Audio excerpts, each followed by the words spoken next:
June മാസം കർത്താവിൻ്റെ തിരുഹൃദയത്തിൻ്റെ മാസമാണ്. ഉൽപ്പത്തി പുസ്തകം 6-ാം അധ്യായം 5-ാം തിരുവചനം പറയുന്നു, ഭൂമിയിൽ മനുഷ്യൻ്റെ ദുഷ്ടത വർദ്ധിച്ചിരിക്കുന്നെന്നും അവൻ്റെ ഹൃദയത്തിലെ ചിന്തയും ഭാവനയും എപ്പോഴും ദുഷിച്ചത് മാത്രമാണെന്നും കർത്താവ് കണ്ടു. ഭൂമുഖത്ത് മനുഷ്യനെ സൃഷ്ടിച്ചതിൽ കർത്താവ് പരിതപിച്ചു. അത് അവിടുത്തെ ഹൃദയത്തെ വേദനിപ്പിച്ചു. നമ്മുടെ ഹൃദയങ്ങളിലേക്ക് 10,000 സൂര്യനേക്കാൾ പ്രകാശമുള്ള കണ്ണുകളുമായി കർത്താവ് നോക്കുമ്പോൾ അവിടുന്ന് വേദനിക്കാതിരിക്കാൻ 2 കാര്യങ്ങൾ നാം ചെയ്യണം. ഒന്ന്, നമ്മുടെ ഹൃദയത്തെ ജാഗരൂകതയോടെ സൂക്ഷിക്കണം. സുഭാഷിതം 4:23, നിന്റെ ഹൃദയത്തെ ജാഗരൂകതയോടെ സൂക്ഷിക്കുക, ജീവൻ്റെ ഉറവകൾ അതിൽ നിന്നാണല്ലോ ഒഴുകുന്നത്.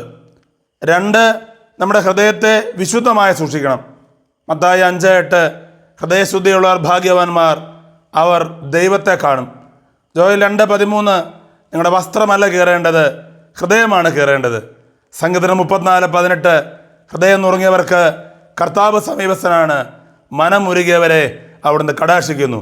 ദൈവം എല്ലാവരെയും സമൃദ്ധമായി അനുഗ്രഹിക്കട്ടെ. ആമേൻ.